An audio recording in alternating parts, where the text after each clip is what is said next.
Olá, bem-vindos todos a mais uma edição do Corporate Digital Business, esse evento promovido pelo Sindicato da Indústria de Software, com o apoio do governo do Reino Unido, da Associação Comercial de Minas, patrocinado pelo Sebrae Nacional e com o apoio de diversas organizações que estão junto conosco, trazendo um mercado, grandes especialistas, formadores de opinião, C-Level, para compartilhar a sua visão sobre temas relevantes para o nosso associado no segmento de TI e desenvolvimento de software.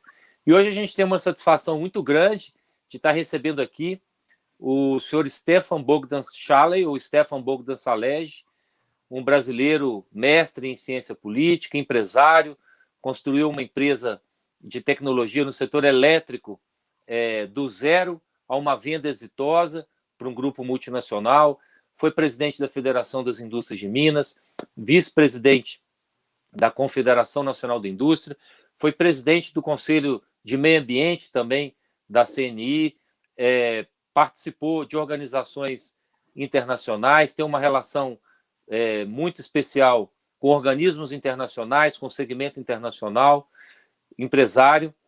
O presidente Szalay tem interlocuções com o segmento científico e tecnológico, nas gestões por onde passou, tem essa pegada do carinho, enfim, de construir uma relação na construção de projetos de impacto, fez uma gestão que mudou definitivamente a Federação das Indústrias de Minas Gerais para um novo paradigma do associativismo empresarial, e é uma honra muito grande tê-lo nesse projeto, doutor Stefan. Hoje nós vamos tratar dos impactos do 5G, das questões geopolíticas, mas especialmente das questões tecnológicas e empresariais associadas à instalação do 5G no Brasil. Seja muito bem-vindo, doutor Stefan. Fábio, muito obrigado pelo convite e parabéns pelo trabalho que o Sindifórum está desenvolvendo, e acho que estamos tratando de um tema bastante atualizado e muito em discussão. Hoje mesmo nós tivemos uma reunião sobre estabelecimento de cluster sobre 5G no Brasil, e a conclusão é que se a empregada aqui em casa voltasse a frequentar por causa da pandemia, dispensamos todo o pessoal, ela também teria opinião sobre 5G. 5G se tornou um assunto que está na boca do povo, vamos dizer, de certa maneira, mas está longe de ser algo que está sendo compreendido como não uma passagem de 4G, 5G, 6G, mas como uma mudança de paradigma tecnológico que vai afetar toda essa nossa, vamos dizer, nosso próximo desenvolvimento. Talvez nós não tenhamos nenhum outro fenômeno tecnológico, mesmo a adoção da internet e outros sistemas de digitalização nos últimos 40, 50 anos, que vão ter um impacto na vida do cidadão tão forte e tão transformador como será o sistema de conectividade chamado 5G. Doutor Stefan, essa questão da linearidade, né, 4, 5G, a gente viu o lançamento de um satélite 6G, salvo engano, na China, na semana passada, ela realmente confunde as pessoas, como se fosse a primeira versão, a segunda, a terceira e a quarta, mas a gente sabe que há um salto exponencial, que o senhor mencionou, do 4G para o 5G. E o impacto disso em termos de velocidade e de capacidade de fluxo de dados vai gerar reflexos no desenvolvimento econômico. Para o nosso segmento de tecnologia, especialmente, isso muda um pouco a lógica da prestação de serviços digitais. Eu queria, nesse primeiro momento na partida, ouvi-lo um pouco sobre essa dimensão do impacto 5G no Brasil. Bom, primeira coisa, definitivamente, tem que se pôr na cabeça de todo mundo que 5G nada tem que ver com 4G. É uma coisa totalmente diferente. É um outro paradigma. Por acaso se chama 5G, mas não é a mesma coisa, não tem semelhança, etc. A questão não é só velocidade e a capacidade de absorção de dados que esse sistema de conectividade 5G vai ter.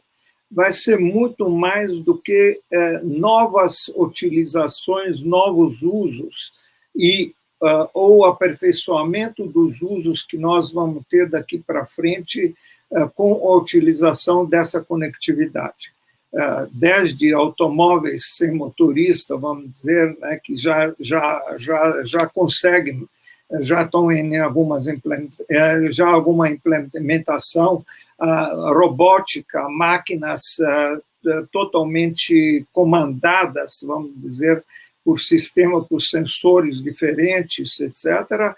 E também, como você com muita propriedade mencionou, os dados que estarão em quantidade e qualidade e velocidade disponíveis.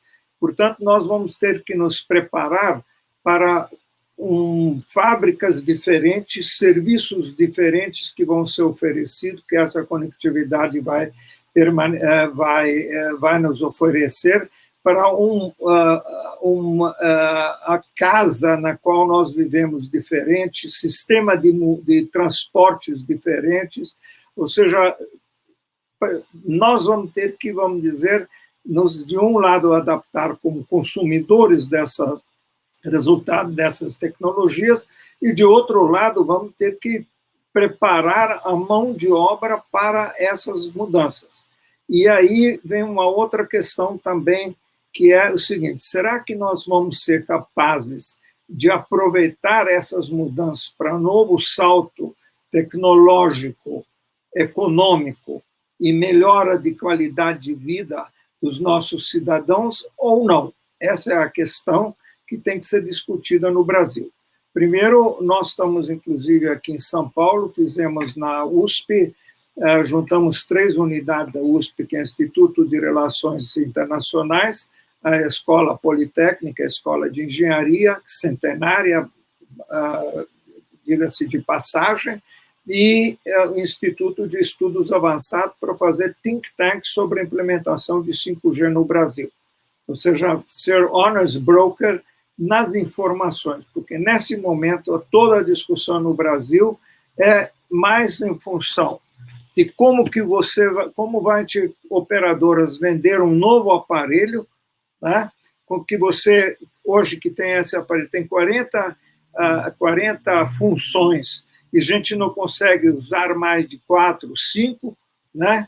Mas não do outro lado, que nós vamos ter uma indústria totalmente diferente, serviços diferentes e especialmente agro diferente. Interessante o senhor mencionar o agro, porque é o segmento aí que está puxando o desenvolvimento do Brasil sempre com essa tecnologia transversal, através, enfim, do desenvolvimento de software e das soluções digitais.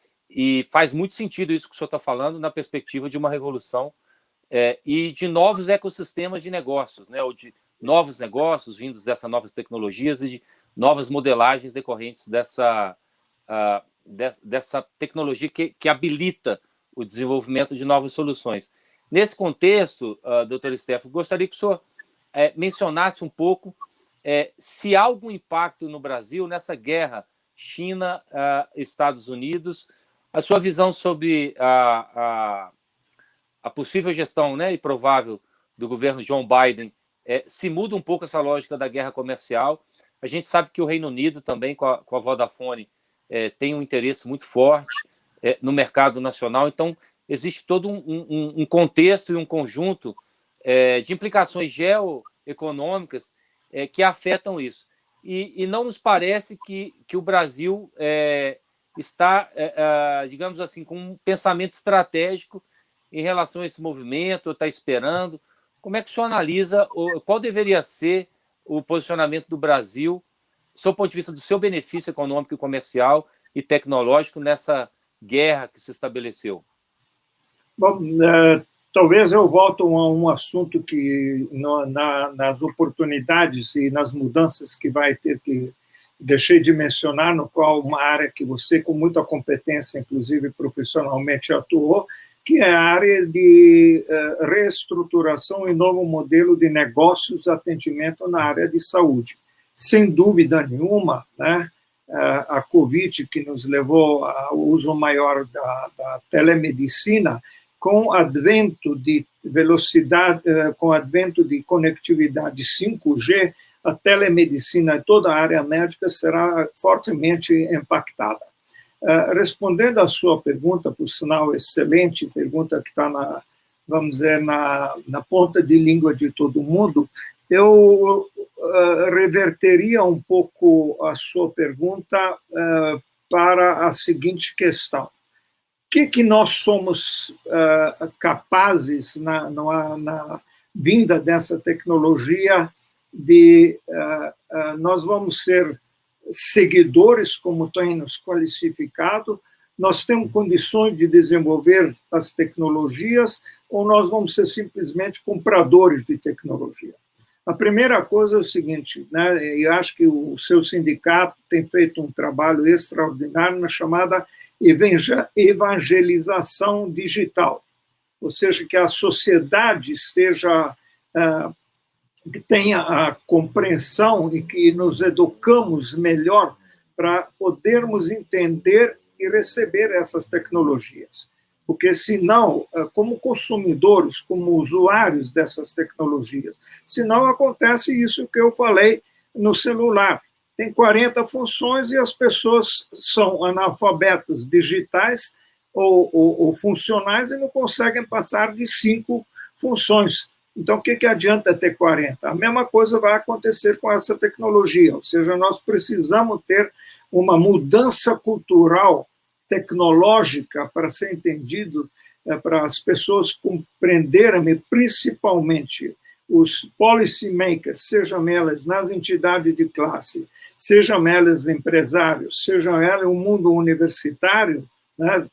O outro impacto forte será na educação, que a Covid nos levou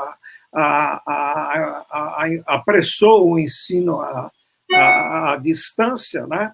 Então, primeiro tem que ter esse espaço. Vamos nos preparar para entender o que está acontecendo e como que nós vamos receber e somos capazes de entender que tecnologia que está vindo. O segundo ponto é o que nós somos capazes de fazer ou não fazer no Brasil, né?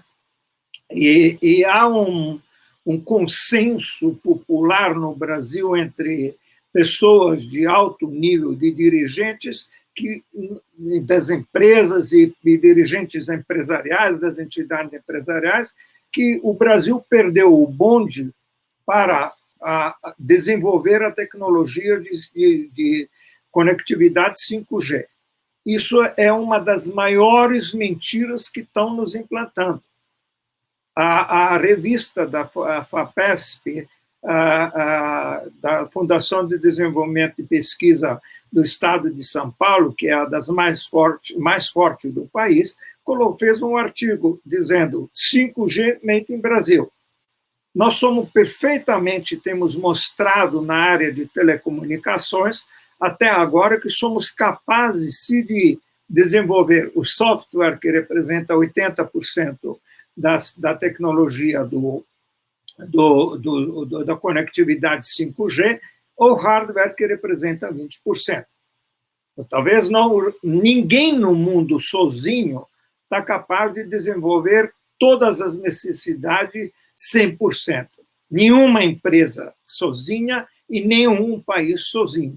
Também nós não vamos ser tal. Então, isso, inclusive, representa uma grande oportunidade de desenvolvimento, principalmente no estado de Minas Gerais, que já tem a Vale da Eletrônica, né, que é um projeto tecnologicamente, inclusive com o Inatel, ou com a UFMG, com o seu departamento de computação, entre outros, a Escola de Engenharia, a PUC e outras escolas de engenharia que tem um potencial humano fundamental e básico para pegar esse trem para desenvolver. Portanto, nós somos, sim, como brasileiros, como país, capazes de desenvolver bastante de tecnologia, principalmente nas chamadas redes privadas.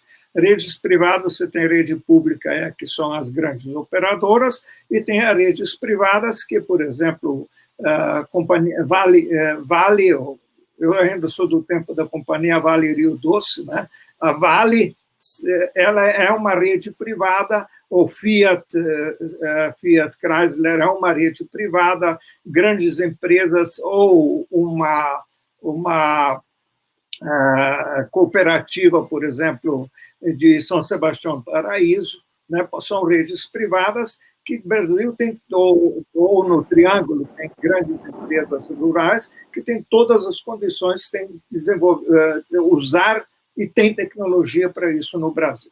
Bom, e o último, respondendo à sua pergunta, é o seguinte: telecomunicações na história da humanidade, desde que estabeleceu telefonia no Brasil, se não me engano, 1842, pelo Dom Pedro II, sempre foi um assunto de geopolítica, de poder político, de disputa política, né? Por exemplo, a Ascensão, quem assistiu uma série espanhola sobre companhia telefônica, né, sobre os operadores de telefonia,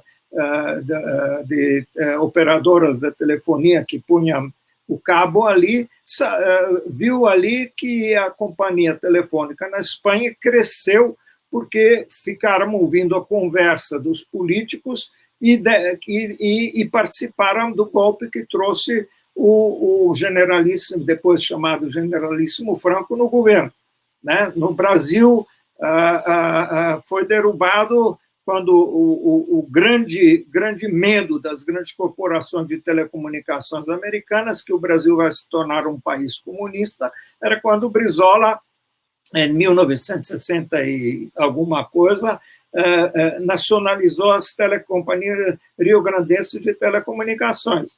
E a grande disputa dentro dessa área foi com o Aliente, em 1970, 72, se não me engano, no Chile também, na área que na época era chamada companhia ITT. Então, não há nada de novo nesse cenário de disputa geopolítica de espaço de telecomunicações. O Brasil, por outro lado, não precisa ter uma política de desenvolvimento, né, de utilização da conectividade, tanto no software como no hardware, como na utilização, principalmente, né, que não adianta fabricar, mas tem que aplicar, e, em seguida, tomar aquela decisão que mais convém ao país, nem do lado de cá, nem do lado de lá. O fato lamentável, o fato hoje é que isso está na imprensa norte-americana todo santo dia, que Estados Unidos perderam no campo de telecomunicações as batalhas com os fabricantes europeus, asiáticos, diga-se, chineses e sul-coreanos e japoneses, não são mais os líderes tecnológicos. E como não são mais os líderes tecnológicos, nessa área estão correndo atrás do prejuízo. Agora, estão correndo atrás do prejuízo e querendo passar o prejuízo para nós. Essa complexidade é muito interessante, essa abordagem que o senhor traz aí da história.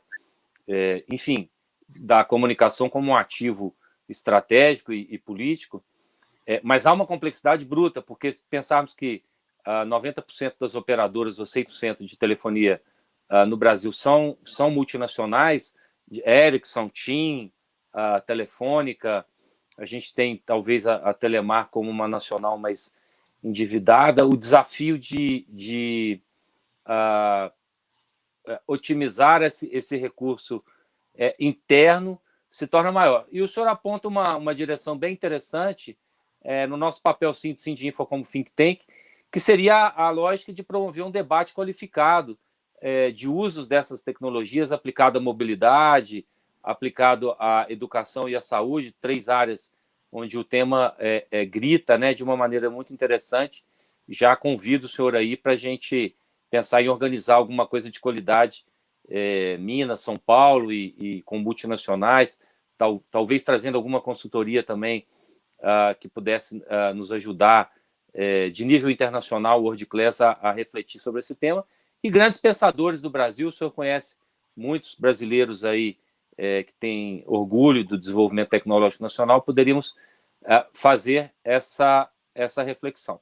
O outro tema, doutor Stefan, que é a questão, para variar no Brasil, da distorção regulatória, né?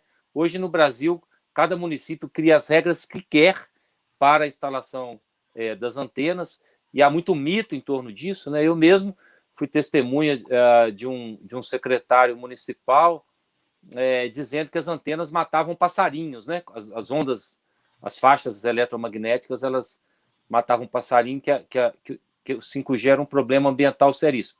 Então, quando você pega um país onde há um misticismo em relação à tecnologia por parte de boa parte do setor político-regulatório, uma atomização disso no município, e as organizações, o Sindinfo associa, as organizações que promovem esse tema na defesa empresarial, advogam um marco regulatório nacional único para a questão da infraestrutura das antenas. Eu queria lhe ouvir um pouco sobre esse lado também da questão. Primeira coisa é o seguinte, né? Para poder desenvolver as tecnologias e software nacionais, você precisa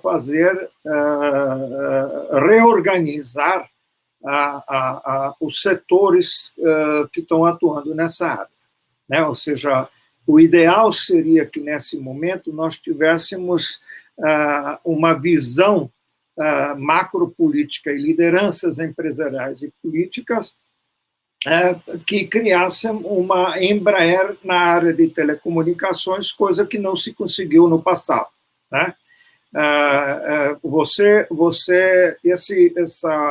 Esse novo advento dessa tecnologia é briga de cachorro grande.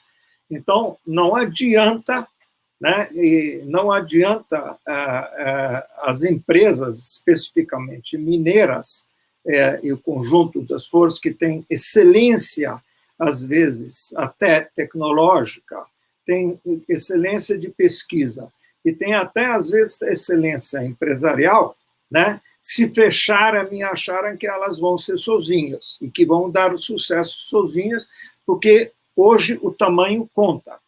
Então, vamos ser muito mais claros.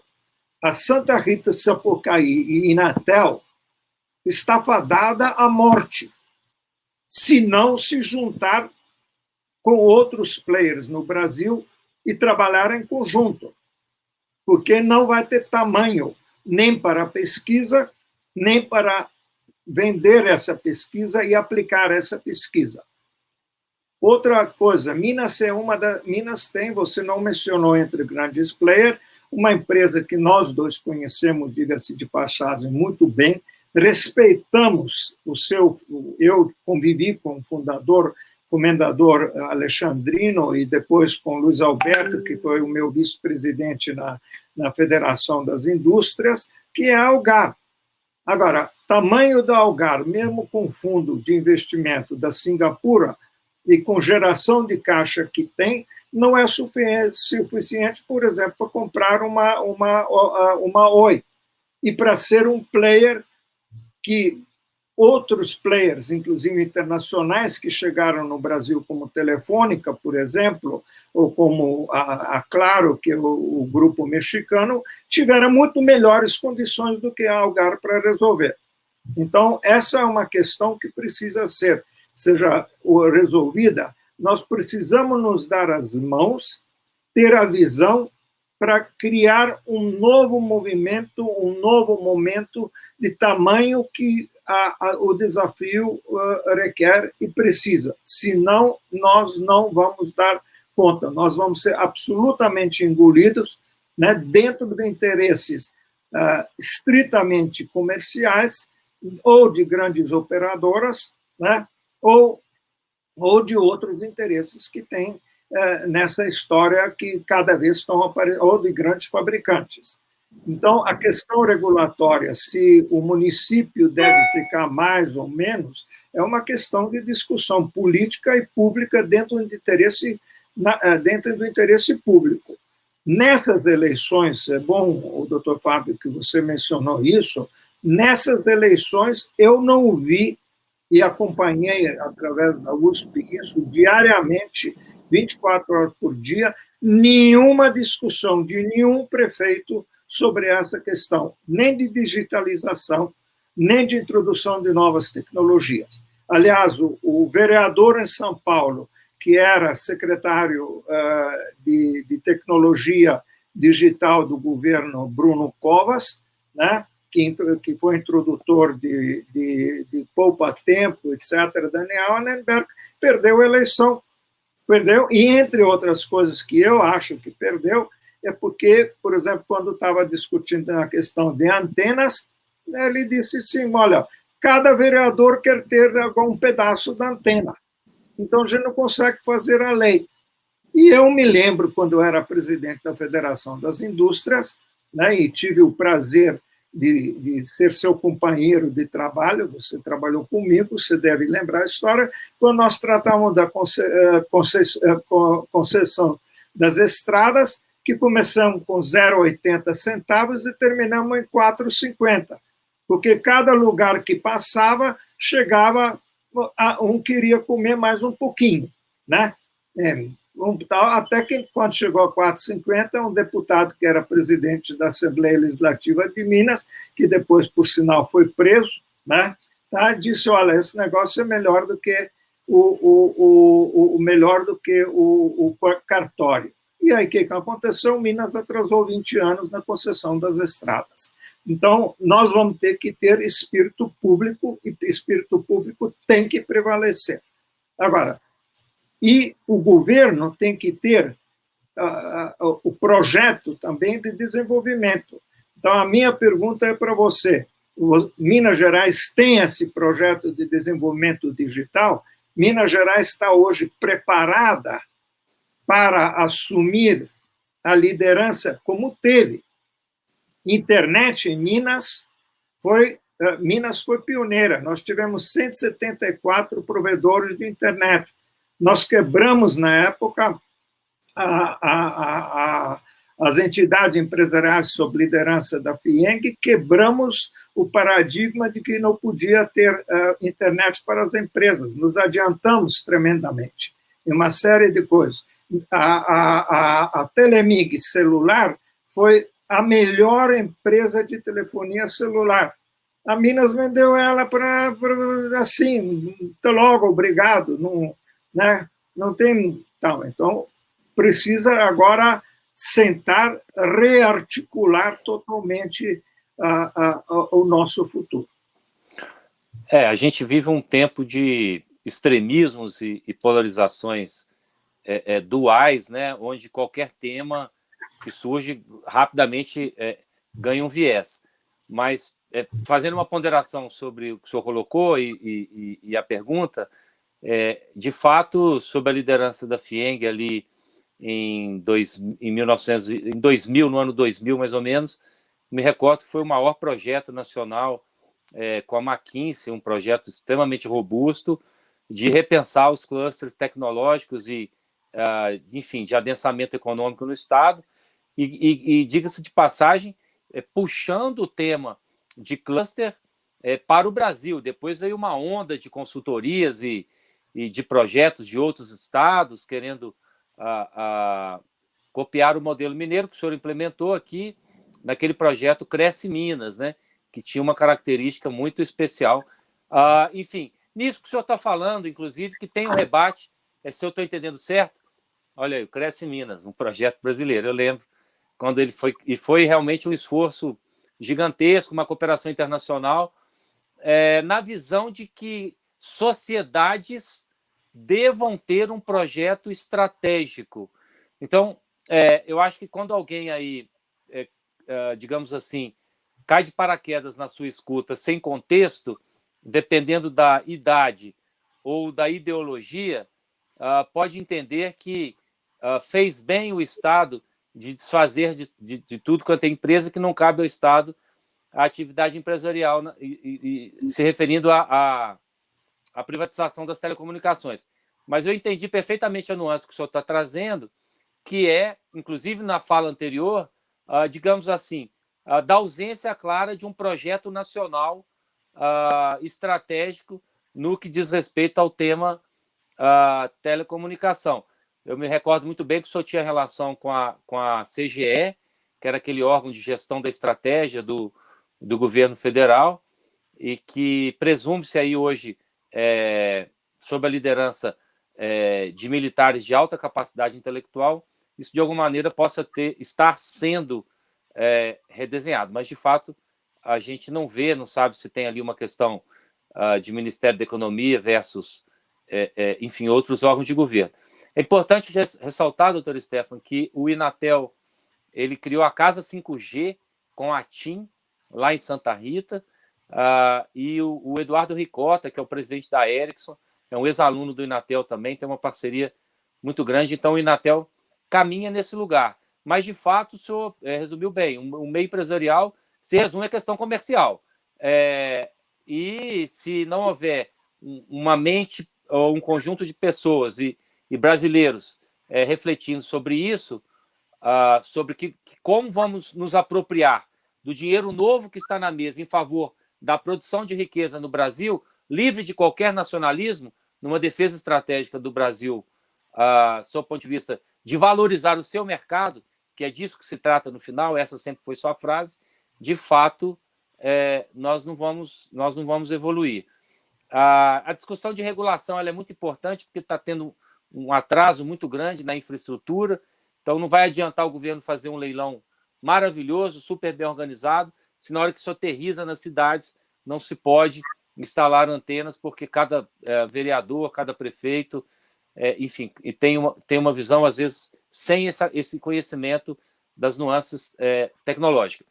E, por fim, aqui em Minas, doutor Stefan, nós criamos um projeto que se inspira muito no projeto da ONU, das conferências sobre as cidades, e o projeto se chamava Que Futuro Queremos, Que Cidade Precisamos.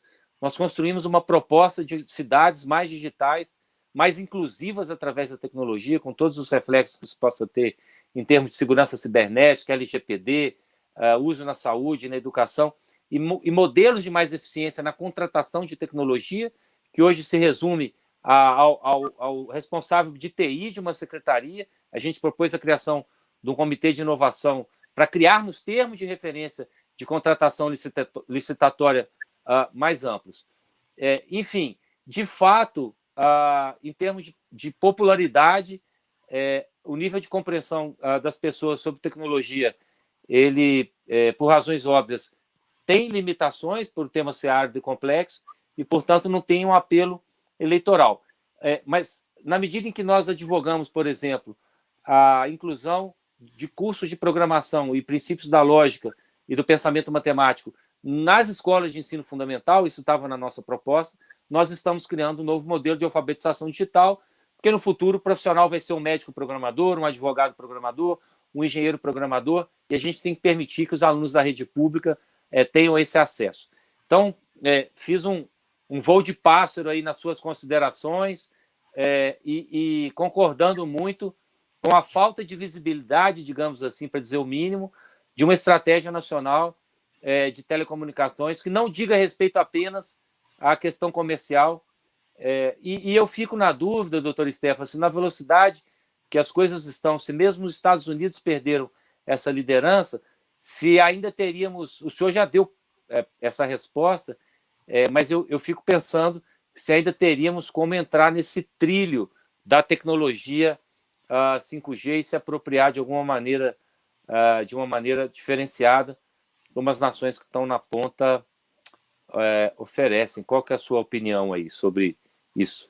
Bom, vamos voltar a um assunto. Primeiro eu convido os associados Sinifor para participarem de todas as nossas atividades do Think Tank de implementação de 5G da USP, né? ou seja, vocês têm acesso às mais informações e acesso a mais discussões. Nós vamos ter agora, dia 9 de dezembro, justamente debates sobre aspecto social da utilização de 5G. Você mencionou uma coisa que eu passei por cima, me empolgando com resposta sobre política. Se os efeitos na área de meio ambiente, na vida do cidadão, a questão de radiação tem que ser discutidos. Não pode ser simplesmente, o cidadão não é obrigado simplesmente a aceitar que isso está resolvido, mas tem que ser dado a ele todas essas informações que existem nisso. O segundo, quanto à regulamentação e tal, eu acho que é fundamental nesse momento, né, que Minas, dentro dessa proposta, inclusive, que vocês fizeram, começa a pensar como ter a grande chance de transformação, inclusive de criação de empregos, né? De empregos de qualidade, de novos empregos no Estado todo, né? Tanto pela utilização que vai fazer a economia mais competitiva. Por exemplo, eu estou firmemente convencido e comprovo isso numa discussão apropriada, vamos dizer, que se agro-brasileiro não passar a ter a conectividade e adotar as tecnologias de 4G, que alguns estão adotando, e de 5G para frente, não é na base de grilagem, na base de mão de obra barata, não é na base de custo do Brasil, que a economia agrícola brasileira vai ser competitiva. A economia agrícola brasileira vai ser competitiva se tivermos pelo menos 80%, 90% de conectividade no campo, que hoje não passa de 28% ou 29%. Então, não tem, nossas fazendas estão longe de usar uma conectividade disponível de hoje e muito mais longe ainda do que vão utilizar essa conectividade no futuro. Quanto outra coisa que precisamos ver o seguinte: se sozinhos em Minas somos capazes de dar conta desse recado, né? Por exemplo, você mencionou a Inatel, resolveu, fez soluções fantásticas, reconhecidas mundialmente de 4G, né, que depois vende para uma empresa japonesa. Recebe fundos do governo, né, de nós, contribuintes, depois vende para uma empresa japonesa. Não achou uma empresa mineira, e nem ninguém do governo mineiro chegou e disse: escuta, companheiro, não tem ninguém aqui, não tem Zezinho aqui que é capaz de fabricar, e tem. Agora, nós precisamos juntar forças para dar conta de recado de novos desafios que temos. Não adianta ficar... A cooperação para sermos competitivos vai ser absolutamente fundamental daqui para frente. E as lideranças empresariais que estão hoje falando em indústria 4.0 estão se esquecendo do seguinte: você não vai ter indústria 4.0 se você não tiver conectividade e todos esses sistemas que vai ter, de controles, de medição, etc., sensores que vão produzir e tudo isso que precisa ser. Então, precisamos pensar de uma forma, então, acho que diferente. Acho que eu fico muito feliz, deixa de aproveitar, de ver você na liderança do setor, né? Pessoas um pouco esquecem de que você, com sua humildade, tem um doutorado na Universidade Federal de Minas Gerais, é uma pessoa esclarecida, eu aprendi muito com você, e você está com o seu sindicato, seus companheiros, pessoas certas para liderar, inclusive para convencer o jovem governador do Estado para começar a pensar 5G. O Estado não pode perder essa chance, porque se perder, né? Vamos continuar naquela, exportamos minério, exportamos mineiros. Essa é a nossa chance. Olha o que aconteceu com a fábrica da Fiat, com a ajuda do Pimentel, ministro de Indústria e Comércio, foi para Pernambuco, a fábrica mais moderna. E em Betim ficou o quê? Então, essa chance não dá mais para perder. Doutor Stefan, eu acho que o senhor trouxe reflexões muito ricas e para que a gente...